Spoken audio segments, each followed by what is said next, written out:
Hello, YouTube! I am Pinstar, and this is Transport Fever 2. Strategy and Tactics, Episode 0.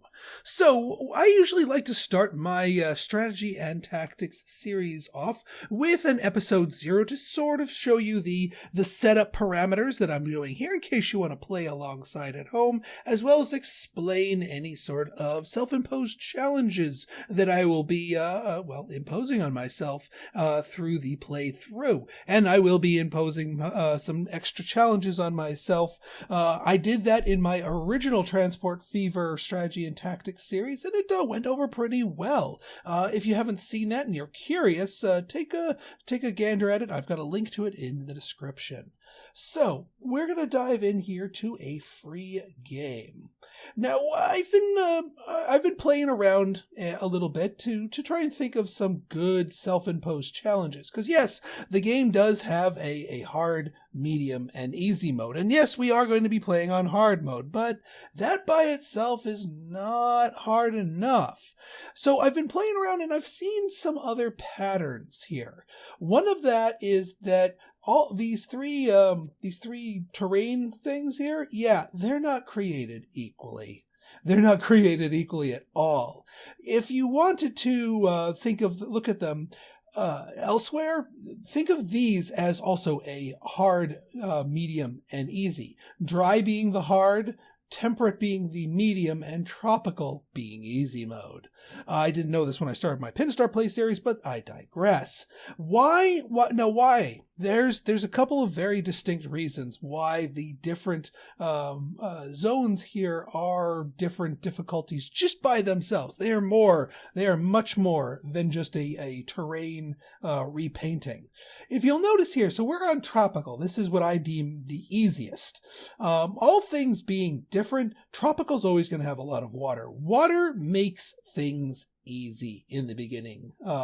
You can set up ships, and ships can move tons of materials, tons of passengers, a great deal of distances, and you don't need to lay down or invest in a lot of infrastructure to make them work. And they're available from the get-go pretty efficiently when you have an 1850 start, which, by the way, we are also having an 1850 start for this series. Not to mention, even when you do need to move things around on land, the land is mostly flat. And when I say flat, I mean like really flat, like perfectly flat. Yes, there are mountain ranges in there, and those you'll have to either go around or dig through. But a majority of the land is perfectly flat. Nothing to worry about. So that tropical settings is easy mode. Now, up to moderate, temperate here, we've got ourselves a little bit harder of a thing to worry about here. On stock standard settings here, we've got ourselves just a single river. So our opportunities for ship abuse are much, much less. We have to basically have the perfect industries lined up along there, or butcher the terrain and make our own rivers. But you'll notice here that there are a lot more mountain ranges floating around. That's because there's that's going to make things a little bit more difficult, because mountains are going to be more of a threat, an obstacle to go around that will confound some of your otherwise easy routes.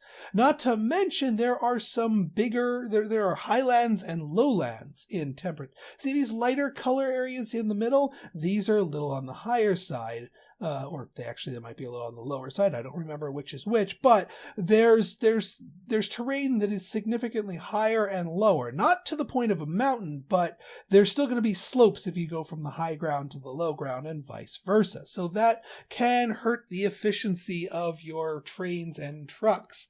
So that makes your temperate zone a little bit less of a problem. Now, of course, you can temper that with the hilliness setting here, and you can also also make it as abusable to water transport by toggling the water. But I digress. I'm going from there just in general. Now the dry setting. This is what we're going to be playing on here. The dry setting is tricky for several reasons. Now, depending on the seed here, you're going to get a river. This offers a little bit more in the way of rivers, but the really nasty parts here are these canyons and mesas. These are terrain that are significantly far off the ground, but they're not they're huge swaths of area that can cut off entire regions. Not to mention, you could have the bad luck of having some key industries spawning on top of a mesa, which means you then need to lead either a road or a track down from it to get stuff down from it. It is tricky. It can basically deny you the use of certain industries, even if they are geographically in a good spot.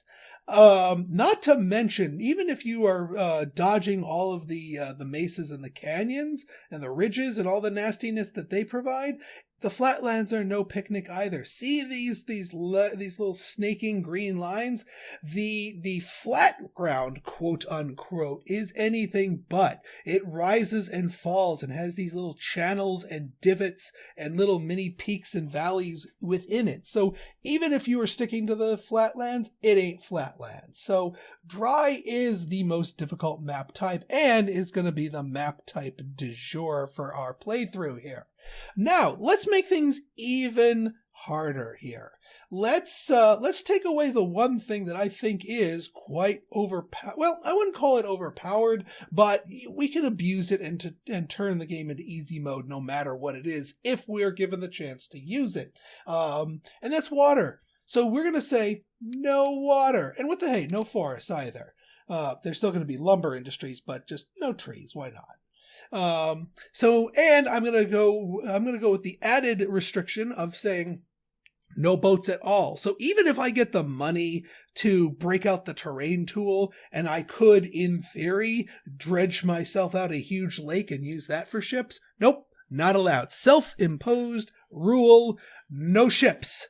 In Transport Fever 1, I said no trains. This one is going to be no boats, no ships of any kind, ever, period. And let's give ourselves a good seed. I'm not going to do the exact same one because I use the ancient seed tradition with my Pinstar Plays one. So let's think of something dry, someplace really dry and nasty to deal with. How about, I don't know, Death Valley. There we go, Death Valley. Let's see what kind of fun thing this generates for us. All right, not bad, not bad. Yeah, it looks flat for the moment. Just wait till it puts in the divots. There's the divots. Yeah, a snaky mess with no freebies. Now, as far as the other macro settings, medium-sized map, 1-to-1 map format, medium number of towns, medium number of industries. You could make things easier or harder for yourself by screwing with these, but I like this particular formula because it's fair. It's not too easy. By no means is it too easy, but it also lowers the chance of the map being actually unwinnable or unusable just because of where things are spawning or how many or few things are around. So I think we're just going to stick with the mediums on that front.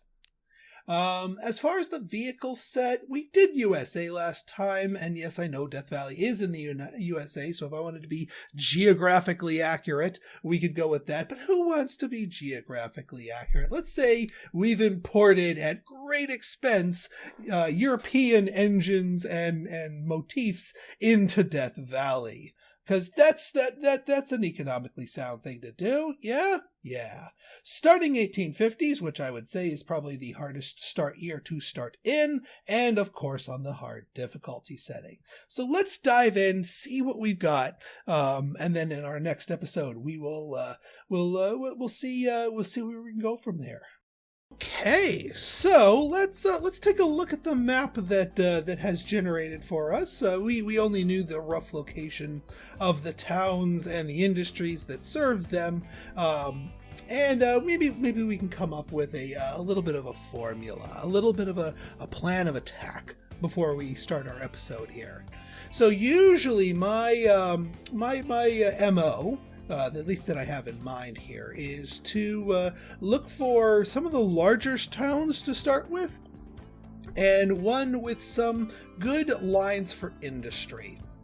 We want to find, much like with our other thing, we want to find the large town with a good long route to have. And one of the four simpler industries, either fuel, tools, food, or construction materials. The other two, the machines and your consumer goods, those are a bit much to try and get started with your initial build out. So we just need to find a larger town that wants one of the simpler goods, and we'll be on our way. So let's take a look at what our town list looks like, and maybe we can settle on a starting town. Sort by size and. Are you kidding me? Are you effing kidding me? The three largest towns in the regions are explicitly machines and consumer goods. Are you effing kidding me? Alright, game. No, game. If you think you can hamstring me, you don't know me. I am perfectly capable of hamstringing myself. Damn it. All right. New restriction. No cargo. That's right. We're going to do a passenger only, no ships, no cargo, hard mode 1850s run. And I hope I didn't just make some false promises here, because damn. But no cargo, no ships. We're going to do this starting with our next episode. We'll get all these towns renamed for my name in-game patrons. If you want to learn more about getting your name in the game, check out my Patreon link down below, and also maybe wish me some luck.